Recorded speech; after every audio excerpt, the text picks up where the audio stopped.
Magandang gabi, ako po si Mark Lester Liran. Ito po ang aking daily devotion. Deep Connection to Jesus na tinalakay ni Pastor Russell sa 365 Daily Devotion. Ang verse po natin ngayon ay John chapter 15 verse 1 to 10. Ang sabi, ang tunay na puno ng ubas. Ako ang tunay na puno ng ubas at ang aking ama ang tagapag-alaga. Inaalis niya ang bawat sangang hindi nagbubunga at kanya namang pinuputulan at nililinis ang bawat sangang nagbubunga upang magbunga pa ng lalong sagana. Nalinis na kayo sa pamamagitan ng salitang sinabi ko sa inyo. Manatili kayo sa akin at mananatili din ako sa inyo.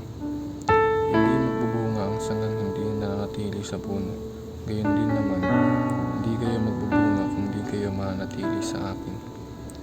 Ako ang puno ng ubas, kayo ang mga sanga, ang nananatili sa akin at ako sa kanya. Hindi siyang nagbubunga ng sagana sapagkat wala kayong magagawa kung kayo'y hiwalay sa akin. Ang nananatili sa akin gaya ng sanga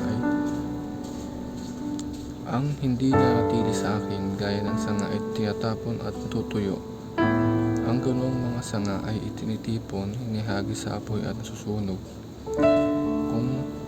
Kung nanatili kayo sa akin at nanatili sa inyong aking mga salita, hingin ninyo ang anumang nais ninyo at matutupad iyon para sa inyo. Napaparangalan ng aking ama kung kayo'y masaganang nagbubunga at sa gayo'y kayo magiging mga alagad ko.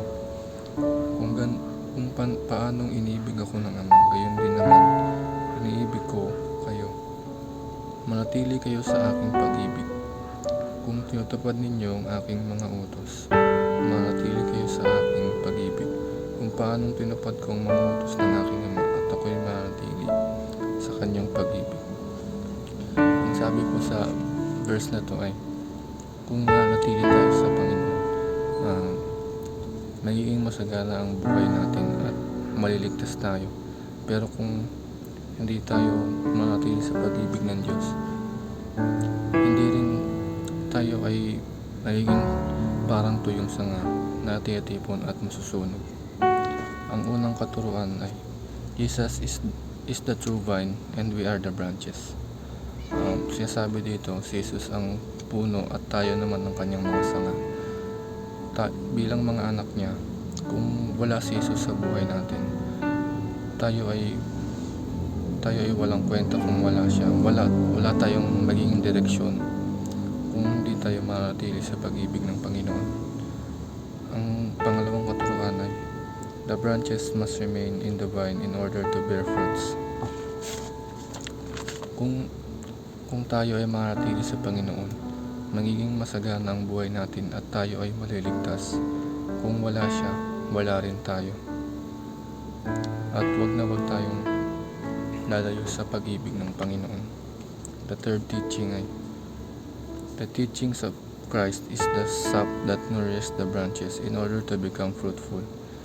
Ang mga katuruan ng Diyos ang nagsisilbing sa atin, nutrients upang maging masagana tayo at makapagbigay pa tayo ng salita ng Diyos sa iba, mapakalat pa natin ang salita ng Diyos.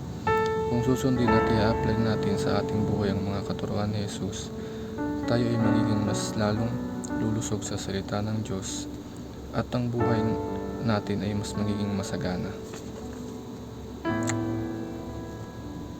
Application. Remain in the vine, not just attached to the vine. Manatili lang tayo sa Panginoon natin.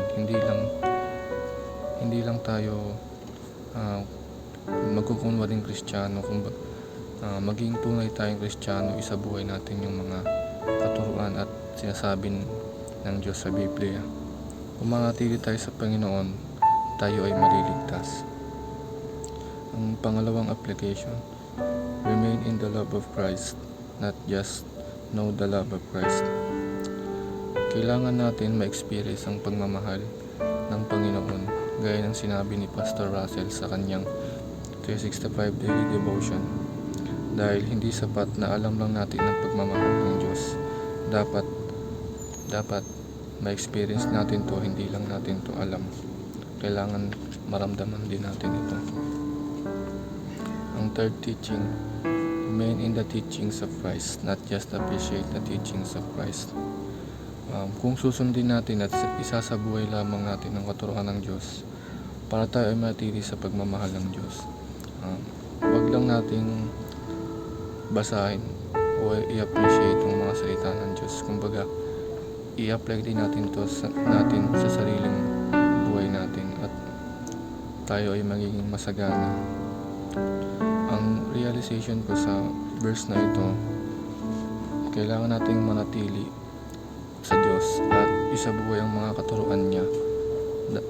Gamit ang mga katuruan niya, tayo ay magiging masagana at tayo ay maliligtas sa kasalanan ng mundo. Yun lamang po. Thank you.